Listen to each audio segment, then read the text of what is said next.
Hi everyone, welcome to Feast Foreplay. We're the Festival of Embodiment and Sexual Transformation for those who don't know us, and I'm here with Julian today, zooming in from Adelaide. Yep.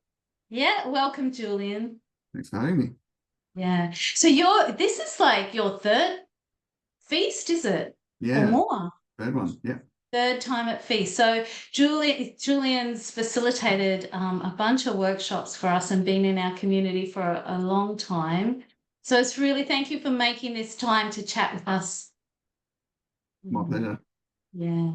Yeah. So shall we dive into these questions? We've got some questions we can explore together and then let's just see where it goes. Yeah, let's. Yeah, fantastic. So Julian, we've been asking everyone we've been chatting to around inviting them to remember their first group erotic learning experience Yeah. and what that kind of felt like for you to step into that. And you might want to even share what it was. Yeah. And then where did that kind of lead you from there? Yeah. So yeah, it's actually something I've been, sort of reflecting on a little bit more in recent times. I was actually sort of had to put some thoughts together to write a chapter for a book, sort of about a year ago. But yeah, I guess I think the first time I sort of really consciously went into something like this was an event called Celebrating Sexuality in Melbourne. Yeah, it was a similar sort of thing to Feast, I guess, where it had a lot of different presenters and different streams, and you sort of choose your own adventure about what you want to do over the space of the weekend. And yeah, I was pretty nervous getting there, and wasn't really sure what to expect. And I remember just within the first 24 hours after sort of getting over that little bit of we call it nervousness or fish out of water sort of feeling, that it was just, oh my God, this is amazing. All these people just so sort of unashamed about this side of their pleasure, and I was just like, okay, this is really cool. I really want to dig deeper into this, and sort of so I did, and I started finding other sort of events that were of similar nature around the country. There wasn't really much going on in Adelaide, so in that sort of format, and so I went to a few other different things in the sort of space for a few years, and yeah, and I remember just like at some point, like within a couple of years of doing that, just really noticing the positive impact it was having on my mental health, just being more embodied and more connected. And yeah, I've sort of made the sort of internal decision to want to start learning about, this work and being able to sort of give that back out myself, which is really, I found it really quite inspiring. So, yeah, and then that's eventually what led me to sort of go and start studying sexological bodywork because of the sort of the high quality of the course, and I guess the curriculum and just the sort of way it was structured, and it's sort of very grounded and empirical. So Yeah, beautiful. So it sounds like, I mean, you had to make a big effort to, it wasn't happening in your hometown, but you had this desire and this curiosity, and then had to take that first step. Were there particular things that supported you to take that first step? um well, I think my partner was quite she was quite interested and happy for me to sort of go off and explore that on my own in the early days, and was kind of curious to hear what it was all like, and sort of once sort of got to a point where we could actually sort of do these things together. She was quite intrigued and sort of wanted to come along and check out a few things. And we're sort of slightly different sort of styles in terms of, I'm probably a bit more extroverted than she is, but yeah, it sort of it like eventually led to a bit of a shared journey in this sort of realm. So yeah. Yeah, wow. Hmm. So opened up lots of doors in your personal relationship space and also professionally, it led you to end up doing sexological bodywork. Yeah, lots of friendships as well. I've met some really cool people through this, and even people that I'd known before end up doing it sort of at a similar time, and it was all quite interesting. So yeah. Yeah, yeah, fantastic. So how have you kind of taken all that learning, that personal experience, that training? How are you offering that now? I guess I'm trying to sort of. I've got a couple of different sort of ways that I'm working at the moment. I guess one is the sort of just doing the more traditional sort of client-based work, which that's a sort of bit of bread and butter in one sense. But then, yeah, I think just because I got so much from these sort of shared containers of these festivals and retreats, um, that, you know, I really feel it's the sort of thing that, because it meant so much to me, I'm trying to sort of create the space for other people to sort of have that same little, you know, moment where they connect to something they hadn't sort of really noticed about themselves, or became more aware of it in a very specific way, rather than just sort of blindly sort of fumbling their way through the dark. And yeah, so I actually sort of see that as a little bit of my own thing to give back. And, you know, and I'll see and really enjoy teaching at things like, you know, running workshops at things like Feast, or other similar events. There have been a few things that have popped up in Adelaide in recent years that I've sort of facilitated various workshops for. And there's a Taste of Love festival as well. And even little doofs that, you know, little outdoor festivals that I've been DJing at as well, actually sort of run some sort of, you know, consent boundaries workshop with sort of touch and things like that. So it's kind of like got this nice little first step sort of feeling there, where you can sort of really take people on a sort of that, you know, first step into a new universe. So Yeah, there's lots of opportunities to weave this stuff in. Hey, I love hearing how you're bringing consent work into your and weaving it with your DJing offerings. It's beautiful. So there's such a passion for you in offering group experiences. That's where you really feel drawn to. Yeah. Yeah. What is so exciting for you around group spaces? What do you think is available to people in a group context as opposed to one-on-one? Yeah, look, I think if I had to put my finger on it, I would say something, it's probably a bit of just trying to think of the right word. It's not enabling, but I think it's that thing of where people, you sort of see what else is out there and feel more capable of bringing that into their own lives. And that's, you know, because I think, you know, in the world about sexuality and pleasure, there's sort of quite a lot of you know, just underlying tones of shame that people have, you know, to do with things that how they might have, you know, the kind of families they grew up in, or whether sort of, you know, their contact with religion, or even, you know, just certain hangovers of that could be in their sort of, you know, in their existence culturally. So, you know, I guess sometimes you need to just provide that, you know, almost like a demonstration of what else is possible for people to actually see themselves and then feel comfortable leaping in. It's kind of that thing of like, you can't dive. Some people just don't want to dive head off, you know, without knowing what's below. But if they can sort of, you know, you're almost modeling it a little bit, I guess. So, Yeah. So there's that inspiration yeah, in groups and permission to step outside of the shame. And it's such a powerful thing, yeah, to see people who are empowered erotically and the freedom in their bodies and their experiences. There's a permission giving in that space yeah. It's available. beautiful. It's a beautiful thing, and I think, you know, I want to do whatever I can to, you know, help it be free and sort of, I guess, not so constrained or, you know, limited by, you know, other, you know, the worries of what other people might think or things like that. So, mm, Yeah. And we love that you bring that to Feast each year and offer that mm. through our festival.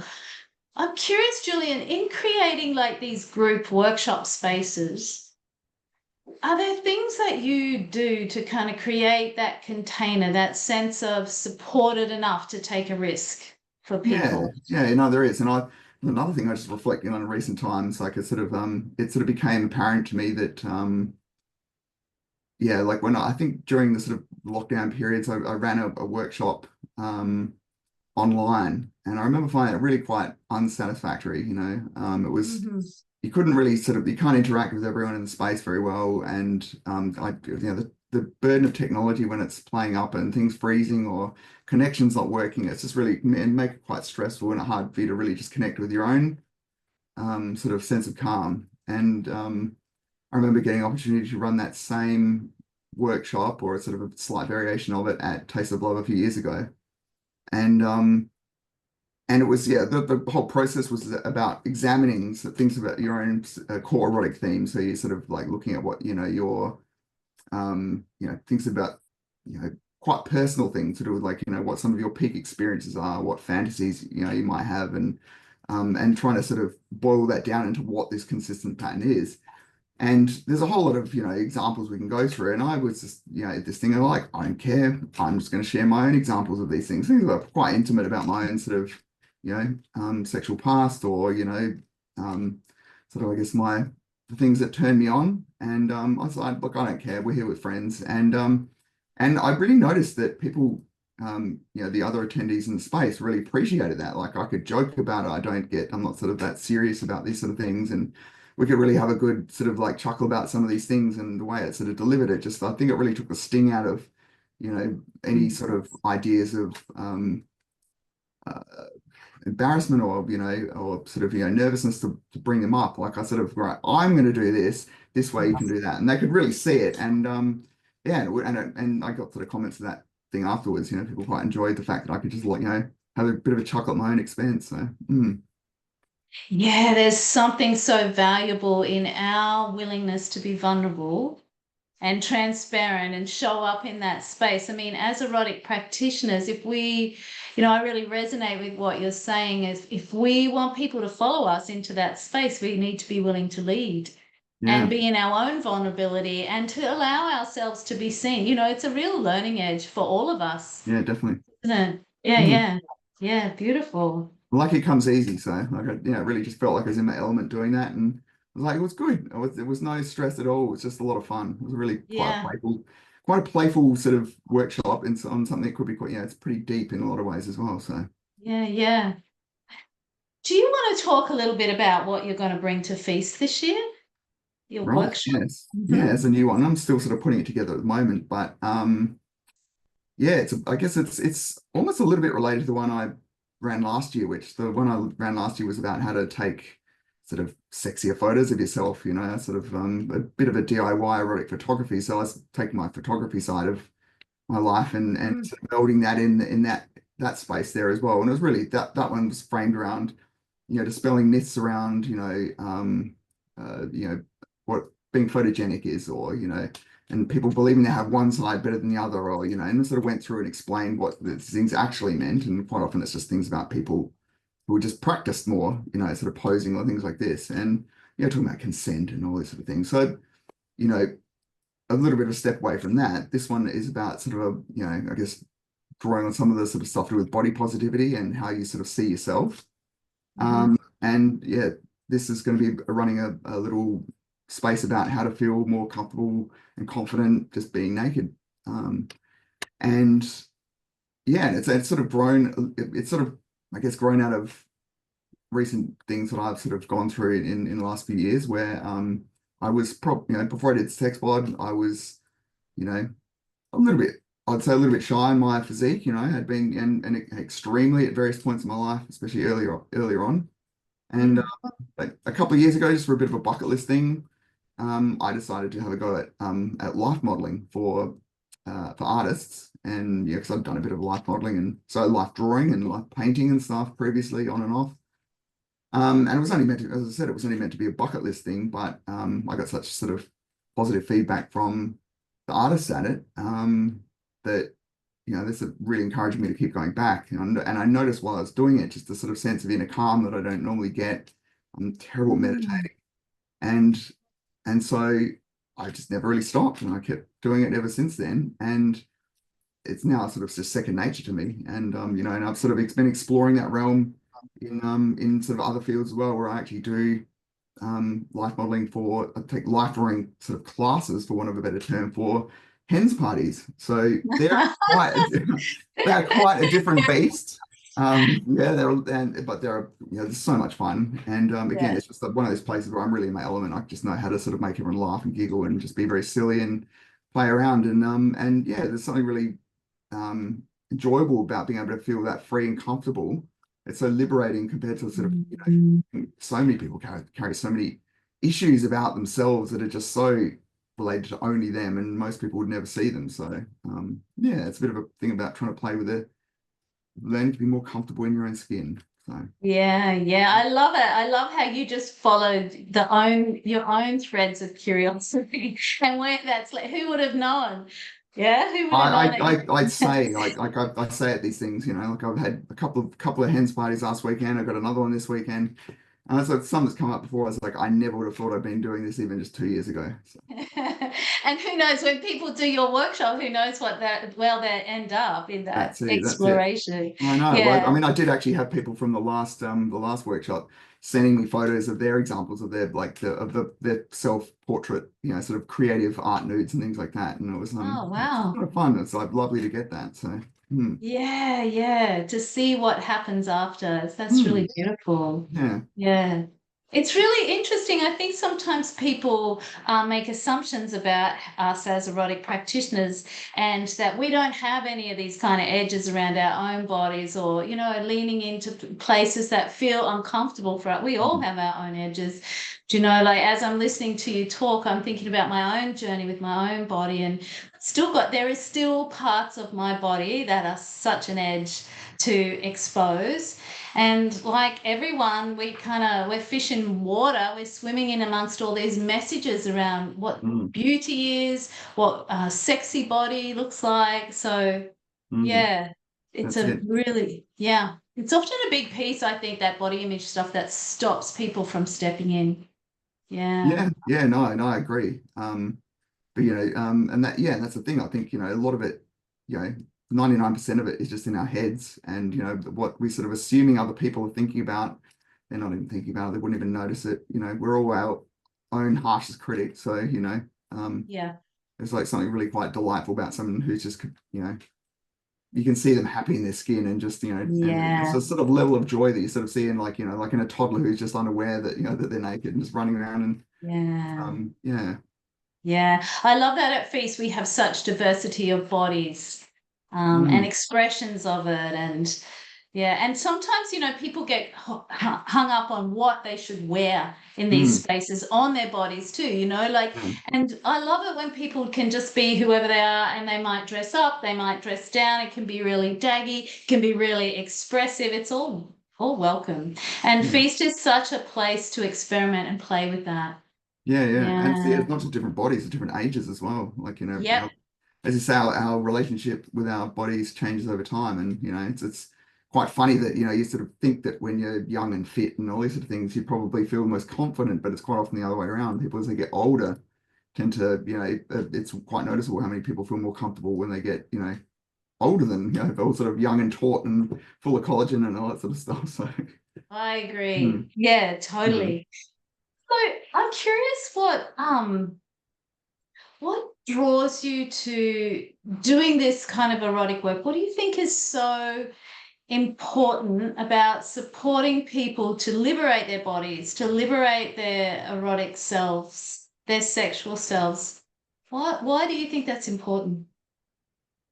Well, I don't know. I mean, I'm probably just sort of coming from that sort of awareness of how much it meant to me, and sort of, you know, it's one of those sort of real light bulb moments when you realize that, you know, just what a difference it makes. And you can sort of see how so many people are disconnected from their from sort of, you know, their sexuality or their pleasure, or, you know, this sort of, you've got their own little what do you say, easements over things where they, you know, they don't feel they're able to do this. And yeah, I'm all for sort of kicking sacred cows, and trying to break down, you know, break down taboos that are, you know, really holding people back from, you know, from that side of themselves. So, you know, I mean, in an ideal world, this sort of, you know, this part of our existence, you know, our sexuality should be a lot more sort of, you know, we'd be in better contact with it, and, you know, better understanding of it, and like we talk about it with friends without sort of feeling embarrassed or judged, or, you know, Mm, these sorts of things. So yeah. I'm curious, Julian, and you may not want to share this, but you said, you know, like it sounds like what really motivates you is what it means to you. Like what does it mean to you? What have you gained in yourself from pursuing that erotic education, erotic spaces, nourishing this part of yourself? What has it brought into your life?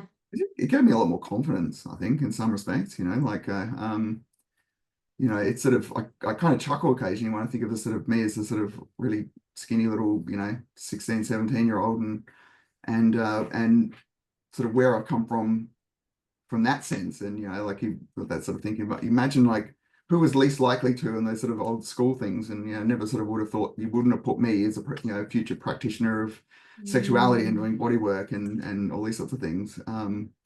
And yeah, it's just, I don't know, it just it to me it's such a fundamental part of who we are, and there are just so many different sort of reasons why it gets suppressed in us that I think it's just such a it's a gold mine for people to be able to sort of just understand more about themselves, you know.